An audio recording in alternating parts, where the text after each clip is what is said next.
Bumps of the Night, back with another Goosebumps The Vanishing review. Now we're talking about episode number 6, The Girl Next Door. Yeah, so it's a play on The Ghost Next Door, but it's called The Girl Next Door. So just like last episode where it was The Boy Who Cried monster, we're taking something and twisting it, contorting it once again to our own perversion of what Rob Letterman believes Goosebumps is, which it's not. So the real question is, in this entire episode, who is the girl next door? It's not really based around Frankie. If it was based around Frankie, I'd say, sure, that's definitely her. It's not based around Cece either. So I guess technically the girl next door would be Hannah, even though Hannah didn't live next door to the Brewer residence. So again, this is just, the episode is taking loosely pieces and parts of a Goosebumps theme, and it's making its own assumptions and conjunctions, if you will. Episode starts out where 5 of our 6 characters, everyone but Devin, is at the retirement home with Grandma Brewer, and they're going to watch the video cassette tape that they have collected from the Brewer residence after Alex's mom dropped it off, Jennifer. Now the episode opens outright with Dr. Brewer's head sitting on like this metal grate in a lab, and the lady who took him at the end of last episode starts like melting his limbs, and he's melting into that black goo, and she explains to him that he has been infected by a contagion, and essentially that she is melting him down to protect humanity. She melts him down into black sludge, and he is pulling into a drain towards the inside of that underground hatch where all the vanishing takes place, if you will. So then a large chunk of the episode, I want to say about half of the episode, is like a throwback to found footage, VHS style 90s kickback. It's 1994. We've got all these teens in high school doing their senior dare, which I guess is their attempt at a senior prank. They're going to be staying at Camp Nightmare, the fort where all this fuckery takes place. And it's called Camp Nightmare because either the 50s, 40s, 30s, or 20s. So I don't know. The time frame was circa mid-1900s or such. But essentially, there was government research happening there where they did medical experiments on mutated people. What actually happened there, we'll find out soon, but it's not that. So it kind of kicks back to Devin and Hannah's like, we got to go to the fort. I'm going to take you to the fort. Come with me to the fort. Like, so Devin's seeing Hannah, and he's in that weird trance because the background's all trippy. We see how Maddie, his friends, Hannah comes into play, and Jen's mom essentially all interact with each other in the 90s. Alex's mom, Jennifer, is Maddie's ex, and she gets jealous because Maddie's flirting with Hannah because they're broken up. I guess they're an on-again, off-again couple. That's what Jen says on camera anyway. And it's like the footage is the entire day leading up to them going to Camp Nightmare, the fort. And all day you constantly hear Anthony being like, oh, please don't go, please don't go, please don't go. He's like begging and pleading, trying to stop Maddie from going. We catch a scene where Maddie forces Stink away from the fort as they're like creeping up to do the prank, and after Maddie kicks Stink away for like the second time, he's like, get out of here. Stink comes back with Jennifer, but of course it's too late because we're already in that 90s found footage-esque momentum where Maddie melts, the other two people, Samir, and I forget the other girl's name, not an important character. She's literally just like a set piece. They also melt, so 3 out of the 4 melt, and Hannah is the only one who doesn't melt. She gets dragged down into the hatch where like the spore pod smoke comes from. Then we get like a good 5 to 8 minutes of her bumbling around, which, by the way, like common sense, if you fall down a hole, the first thing you do is get the hell back up out of that hole. But instead, she spends the entire time like found footage, like, oh, looking around, using the camera as a light, and then we see this very CGI-esque monster, which honestly looks like Cell in his larva form after he came back in time, but that's a Dragon Ball Z reference. But anyway, whatever the signs-looking-ass monster is here, it's making these weird noises, and it's chasing her around the lab, and then eventually, this is a rip straight out of The Descent, in my opinion, or at least The Descent 2. She gets out of the hole, and right after she gets out of the hole, she crawls out, the camera falls down, something grabs her and pulls her back.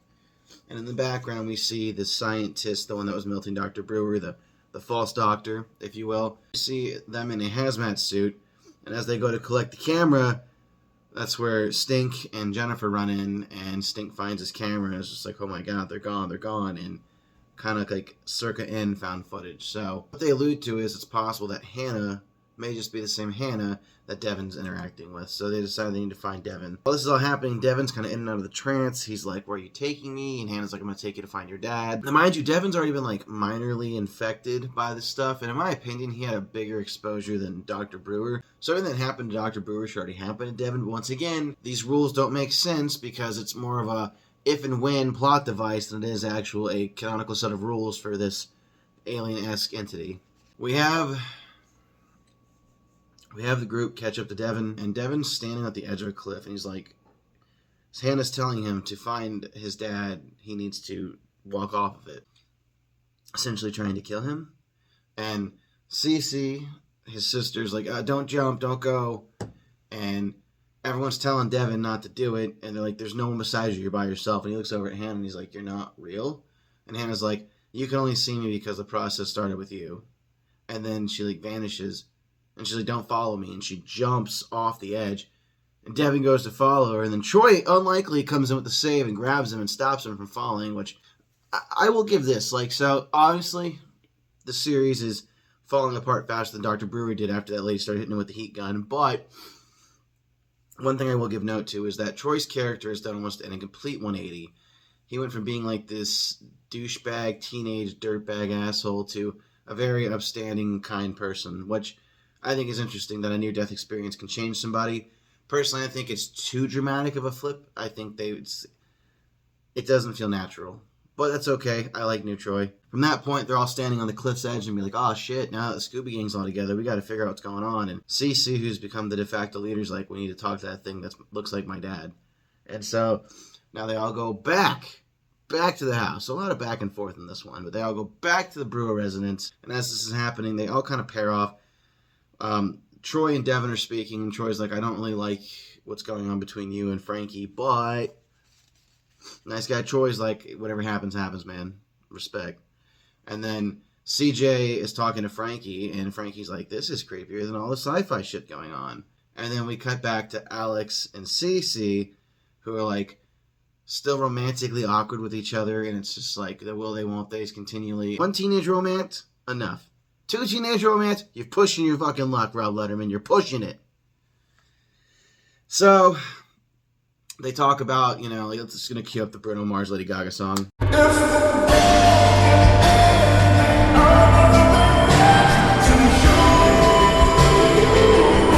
don't know how much more time they could have. They could die. This is dangerous, blah, blah, blah. And then they kiss. So another teenage couple kissing, just what Goosebumps needs. No! You maniac! They get back to the house. They all decide to investigate and look for Dr. Brewer. Some go up, some go down. They search the entire residence, and guess what? Bada bing, bada boom, he's not there. Devin then pulls up the Ring doorbell cam, starts looking, and oh, wow, look.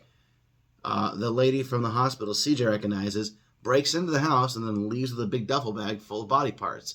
And they go, oh, shit, she got Dad. Then it cuts back to her. It shows that Dr. Brewer is completely melted into the black sludge, and now he's materialized into a pod like Maddie and the others had in the found footage. So, again, what the fuck is this stuff? Is it want to take people? Is it just holding people captive for nutrients?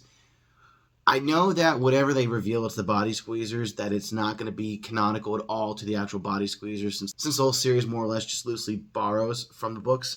Hence, this was the ghost next door, and it had nothing to do with the ghost next door. Sure, there was a ghost named Hannah, and sure, she interacted with somebody, but again, aside from just like similarity names, completely different. Yeah, this one was a little different. I know in the last one I forgot to like put a rating up, but I'm gonna give it a 5 out of 10. Was it amazing? It was real middle of the road for me. Found footage is cool and all, but it felt like baby's first horror film. I felt like I was watching some shitty YouTube special made by the AV Club during that, which, I mean, I get it, it was supposed to look amateur, but I know you had money. I know you did something with that budget. What the fuck are we doing? Set some rules. Pick what you're going to do and follow them.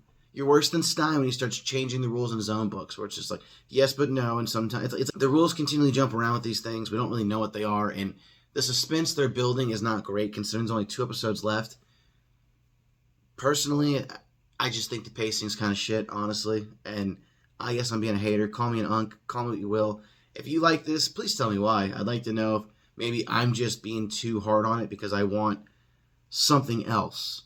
Maybe I just really can't get behind this long-esque, let's make a one long-ass movie that's essentially 8 hours long. Realistically, you could do 3 books a season. Each book gets 3 episodes a book. Make it a nice long feature special. Essentially the time and length of what or the Don't Think About It special was. I think, long story short, this series suffers from trying to do too much. It's trying too hard to appease old fans. It's trying too hard to be its own thing. It's trying too hard to make references and bring together a new and old generation into one project. At the end of the day, we don't know what we're doing, and it really shows. There's a real lack of creative direction, in my personal opinion, and I think the series suffers from that.